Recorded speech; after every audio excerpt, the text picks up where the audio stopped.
जमशेदपुर पूर्वी के विधायक सरयू राय ने लोकसभा चुनाव लड़ने का फैसला टाल दिया है। पहले उन्होंने धनबाद से निर्दलीय लोकसभा का चुनाव लड़ने की घोषणा की थी।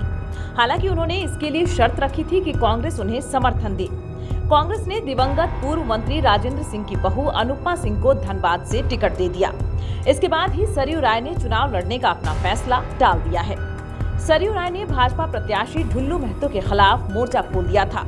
ढुल्लू के आपराधिक रिकॉर्ड का भंडा फोड़कर उन्होंने कहा था कि जरूरत पड़ने पर वे उनके खिलाफ धनबाद के चुनाव मैदान में उतरेंगे। इसी क्रम में धनबाद की गैंगस्टर प्रिंस खान को भी उन्होंने लपेटे में लिया था। प्रिंस फिलहाल दुबई में है। उसका एक ऑडियो भी वायरल हुआ था जिसमें उसने सरयू राय के खिलाफ भद्दी बातें कही थी। ढुल्लू ने भी सरयू को खुली चुनौती दी थी। इससे धनबाद के लोग मान रहे थे कि सरयू राय निर्दलीय लड़कर करिश्मा करेंगे। सरयू राय को झारखंड के लोग अपराजेय योद्धा मानते रहे हैं। ऐसा इसलिए कि उन्होंने झारखंड के पूर्व सीएम रघुवर दास को निर्दलीय चुनाव लड़कर पराजित किया था। सरयू राय को इस बात की खुन्नस थी कि रघुवर के कहने पर ही उनका टिकट असेंबली चुनाव में भाजपा ने काट दिया। राय ने अपना क्षेत्र बदलकर तब रघुवर के क्षेत्र से चुनाव लड़ा और उन्हें पराजित किया।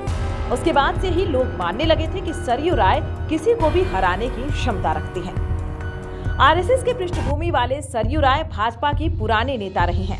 बिहार से अलग होने के बाद उन्होंने झारखंड को अपना कार्यक्षेत्र बनाया।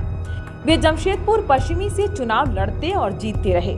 रघुवर दास जब 2014 के चुनाव में सीएम बने तो सरयू राय उनके कैबिनेट में मंत्री भी रहे। हालांकि मंत्रिमंडलीय सहयोगी होने के बावजूद उनकी कभी रघुवर दास से नहीं पटी। शुरू के एक दो मौकों को छोड़ दें तो वे लगातार कैबिनेट की बैठकों में शामिल होने से बचते रहे।